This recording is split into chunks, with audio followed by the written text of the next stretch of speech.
On a particularly cloudy night, a group of young adventurers, driven by the thrill of discovery and the promise of excitement, decided to explore an old house. The house, made of weathered wood, stood alone facing the sea, showing signs of age and neglect. The windows, once vibrant, were now covered by tattered curtains that danced in the wind, hinting at stories long forgotten. Locals avoided the place, whispering tales of sightings and strange noises. This beach house, isolated and mysterious, seemed to draw in the curious, eager to uncover its secrets. The moon, hidden behind thick clouds, cast eerie shadows on the faded walls. The waves crashed violently against the rocks, as if trying to warn the bold explorers to stay away. As they approached the house, they felt an inexplicable presence, a shiver running down their spines. Doors creaked as if sighing, lamenting the intrusion. Each step was a deeper plunge into the unknown, every movement accompanied by the sound of branches scraping against the structure, as if nature itself was trying to drive them away. But their curiosity prevailed. Once they crossed the threshold, the house seemed to envelop them, sealing the fate of those who dared to enter its domain. The air inside the abandoned house was dense, filled with dust and lost memories. A palpable sense of unease permeated every corner. As the young explorers lit their lanterns, the beams of light revealed an interior frozen in time. Furniture covered in yellowed sheets, framed portraits of unknown faces, and a persistent smell of mold. As they explored the rooms, one of them, Julia, found an old diary on a chipped wooden table. The leather cover was worn but still legible, with the name Isabella embossed in gold letters. Driven by curiosity, she opened the diary and began reading aloud, revealing the life of a young woman who apparently lived there many years ago. The entries described a happy time, filled with sunny summers and seaside parties. However, as Julia turned the pages, the tone of the diary grew darker. Isabella wrote of inexplicable events, frightening sounds, and an increasing sense that she was being watched. Suddenly, a page stood out, an invitation to a masquerade ball, dated decades ago. The event description was detailed and enigmatic, promising a night of mystery and enchantment at the beach house itself. The invitation, written in elegant script, ended with a disturbing phrase, "Come discover what lies beneath the mask." The friends exchanged nervous glances, feeling that Isabella's invitation transcended time, as if directed at them. The mystery and the promise of uncovering the house's secrets were irresistible, and despite their growing discomfort, they decided to follow the clues left by Isabella. From that moment, the exploration became personal. Each of them felt a strange connection to the house and Isabella's story. Without knowing what awaited them, they pressed on, ready to uncover what really lay hidden in that old beach house. The group continued to explore the house with adrenaline coursing through their veins. Each new room revealed relics of the past, old children's toys, cracked dishes, and closets full of outdated clothes. But it was upstairs, in the master bedroom, where they made their first truly unsettling discovery. The bedroom door was ajar, creaking slightly with the movement of the house in the wind. As they pushed it open, they were greeted by a room that seemed suspended in time. The large standing mirror, covered in dust, reflected a distorted image of anyone who dared to look. In the center of the room, a canopy bed was still made, with lace sheets carefully folded. What really caught their attention was a large painting on the opposite wall. It depicted a woman in a ball gown, wearing a mask adorned with feathers. Her eyes, even through the mask, seemed to follow every movement of the group. As they approached, they noticed the signature in the corner of the painting. Isabella. The painting, despite the years, was surprisingly well preserved, as if time hadn't dared to touch it. While analyzing the painting, a muffled sound caught everyone's attention. It seemed to come from inside the room. With their hearts racing, they followed the sound to an old wooden wardrobe. The door was locked. One of the friends, John, found a key in a nearby drawer. With trembling hands, John unlocked the wardrobe door. When he opened it, a small, ornate chest lay inside. As they lifted the lid, they discovered a collection of masks, all carefully lined up and intricately decorated. Each mask seemed to tell a different story, some beautiful, others disturbingly sinister. Beneath the masks, they found letters and old photos, all documenting the famous masquerade ball. The photos showed guests all smiling and dancing. There was something strange about some of the expression. Looking closer, they noticed that some faces appeared blurred or distorted, as if the masks concealed more than just human faces. The mystery deepened, and a sense of urgency took hold of the group. Something was clearly wrong with the house, and the discovery of the masks and old photos only increased their feeling that they were uncovering secrets perhaps should have remained hidden. With the chest of masks and the disturbing photos still fresh in their minds, the friends decided to descend to the lower floor. The atmosphere seemed to have changed, becoming heavier, as if the house itself was reacting to their discoveries. As they descended the stairs, the steps creaked under their feet, and the sound echoed through the dark corridors. Back on the ground floor, the darkness seemed thicker. The lanterns barely penetrated the darkness that enveloped every corner. It was then that they heard the first whisper. At first, they seemed distant, almost imperceptible, but gradually, they became clearer, as if invisible voices were conversing. Julia, trying to pinpoint the source of the whispers, followed the sounds to a living room. The others followed closely, their hearts pounding. The voices seemed to come from the walls surrounding them, with indistinguishable words filled with a frightening urgency. Suddenly, a gust of cold wind swept through the room, extinguishing some of the lanterns. In the dark, the tension increased. One of the friends, Peter, stumbled and fell, letting out a surprised cry that echoed through the house. The whisper stopped abruptly, leaving a heavy silence in the air. When they managed to relight the lanterns, they saw that Peter had fallen on an old, dusty rug. As he tried to get up, he noticed something hard under the rug. With trembling hands, Peter pulled the rug back, revealing a well-hidden trapdoor. The group exchanged looks, hesitating for a moment. Curiosity, however, overcame fear. They opened the trapdoor, revealing a steep staircase descending into a dark, damp basement. The air rising was cold and filled with the smell of mold and decay. With a mix of fear and determination, they descended the stairs one by one. The stone walls of the basement seemed to close in around them, and the sound of their breathing echoed sinisterly. When they reached the bottom, their lanterns illuminated a vast, disordered space, filled with old furniture and stacked boxes. In the farthest corner of the basement, they noticed an old gramophone. As if moved by an invisible force, the gramophone began to play an old, melancholic melody. And with the music, whispers started again, now louder and clearer, surrounding them with voices from a forgotten past. The basement, revealing its dark secrets, made it clear that the house had many more stories to tell. Stories that would not be easily forgotten. With the whispers still echoing in their ears and the sinister melody of the gramophone creating an eerie backdrop, the friends began to explore the basement. Each step was taken cautiously, eyes alert to every shadow and movement. It was then that they noticed a door at the far end of the basement, partially hidden behind stacked boxes. The wood of the door was worn, and a faded warning read, "No entry." The warning, instead of deterring them, increased their curiosity. Determined to discover what was being hidden, they moved the boxes with effort, clearing the path to the door. As they turned the rusty doorknob, a sharp sound echoed through the basement. The door opened with a long, lamenting creak, revealing a dark and cold room. Inside the forbidden room, the temperature seemed to drop drastically. The lanterns trembled in their hands as they explored the space. On the walls, old, yellowed photos showed the house in its glory days, luxurious parties and smiling faces. But there was something disturbing about some of the images. Strange shadows and indistinct figures that seemed to observe the events. In the center of the room, a large table was covered by a white sheet. When they lifted it, they revealed a Ouija board surrounded by melted candles. Letters on the board were faded by time but still legible. A sense of unease gripped everyone. Their curiosity about the house's mystery drove them to continue. They sat around the table, their trembling hands placed on the planchette. When they asked the first question, "Who is here?" the planchette moved slowly, as if guided by an invisible force. The letters spelled out, "Isabella." The air grew even heavier, and the whispers resumed, now more urgent and clear. "Why are you here?" Julia asked, voice faltering. The planchette responded, "Trapped."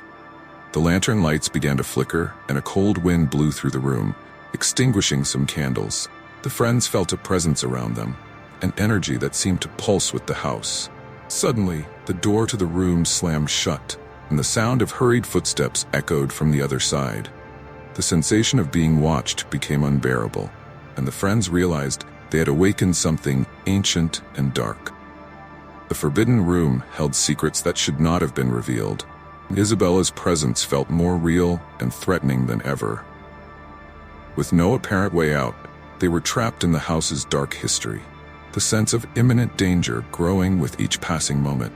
Trapped in the forbidden room, with the whispers intensifying around them, the friends struggled to stay calm. The feeling of being watched was suffocating, and every shadow seemed to hide something sinister. Suddenly, the door opened on its own, as if inviting them to leave. They seized the opportunity and ran out, returning to the basement. But the sense of unease followed them. As they explored more of the basement, they found an old locked chest. Determined to discover more about Isabella's story and the house's secrets, they searched for a key. Julia, still holding Isabella's diary, found a key hidden among the pages. With a determined look, they unlocked the chest. Inside, they found a collection of old and strange objects. Ball gown, pair of shoes, and a mask adorned with feathers, identical to the one in the painting upstairs. But the most disturbing was a set of yellowed letters tied with a faded ribbon. The letters were addressed to Isabella, but the sender was unclear. As they read the letters, they discovered that Isabella had a secret admirer, someone who watched her from afar and described details of her life, frightening precision. The letters began romantically, but gradually became obsessive and threatening. The last letter, dated the night of the masquerade ball, contained only one sentence: "You will be mine, no matter the cost." The chest also contained an old newspaper clipping, describing the disappearance of Isabella and several other guests from the masquerade ball. The police never found any clues, and the case was filed as an unsolved mystery. Discovery made the friends realize that the house was not just an abandoned place, but a scene of hidden tragedies. Suddenly, the lantern lights flickered again, and the whispers grew louder. The basement walls seemed to close in around them, and a sense of panic took over. Something or someone was there with them and was not willing to let them go easily. Every shadow, every sound seemed to warn them that they had awakened something that should have remained dormant. And as they tried to find a way out, they realized they were trapped in a web of ancient and threatening secrets. Unsure, they would escape the fate awaiting those who dared to explore the basement's secret.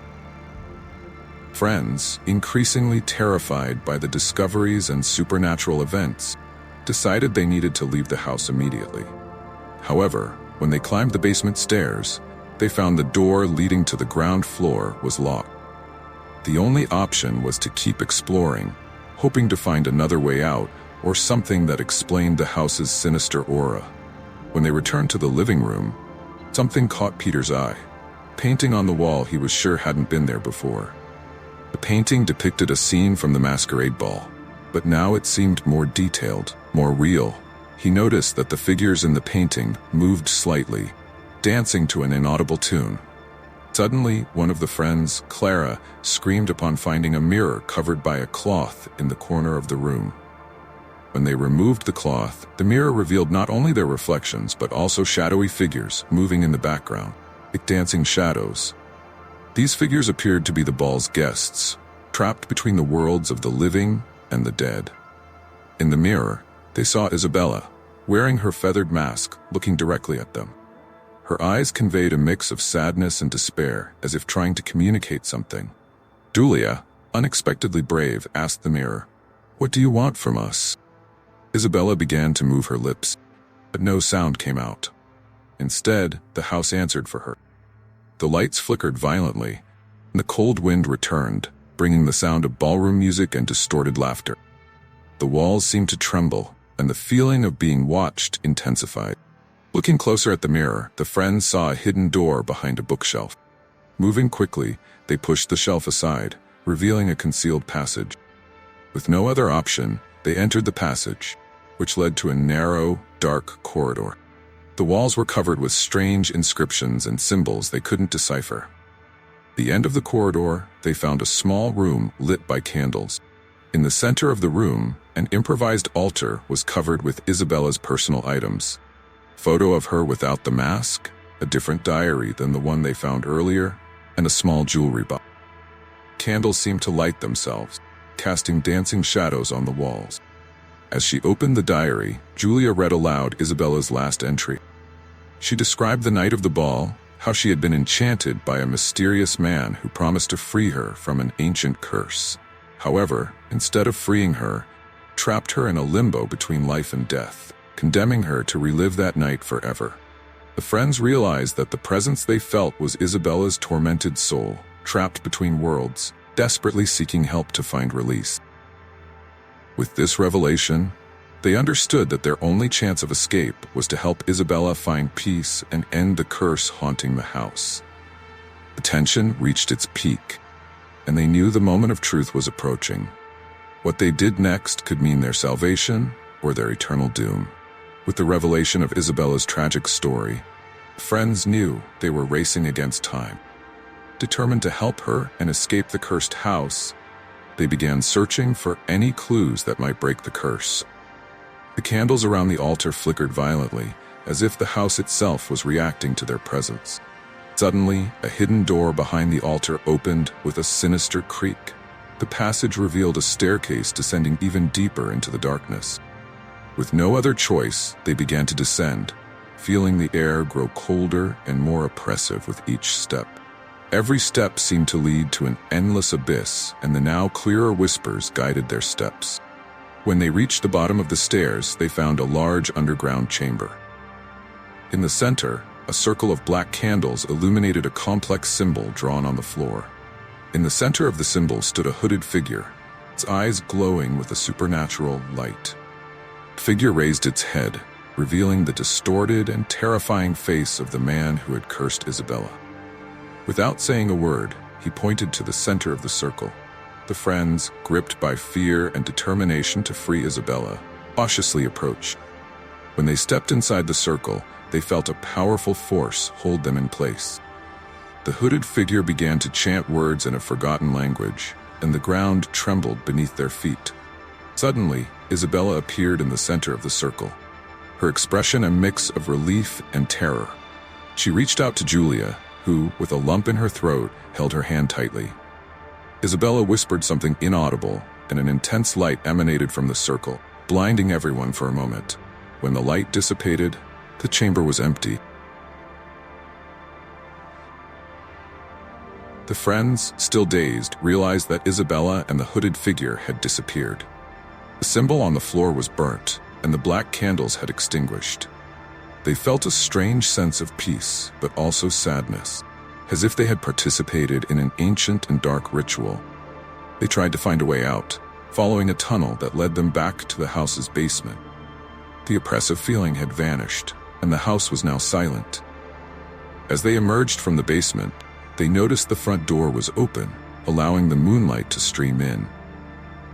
As they tried to leave the house, they saw Isabella's figure, part of the curse just like them, watching them with a grateful yet grim smile. Before they could understand what was happening, she disappeared like a mirage. They knew they had tried to help the tormented soul find peace. The experience would mark them forever. They realized they should never have gone there. Now they were part of the curse, a tribute to Isabella and her admirer, eternally trapped in the masquerade ball. As they understood what had happened, a feeling of dread and horror overwhelmed them.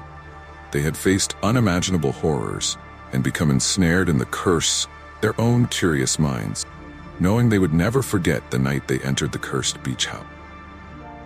As the sun rose, they realized they had become part of a story that would be told for generations, a grim warning about the secrets some houses hold. Now, they had debts to pay to the house, souls to attract to join them, no matter the cost. If you enjoyed this chilling story and want more narratives that will keep you on the edge of your seat, subscribe to our channel. Here you will find the most disturbing and mysterious horror stories, full of suspense and unexpected endings. Don't miss the next explorations of haunted places, urban legends, and dark secret. Turn on notifications so you don't miss a single episode and join us in the quest for the unknown. Get ready to feel chills and experience terrifying moments. Until the next story, where terror never sleeps, no matter the cost.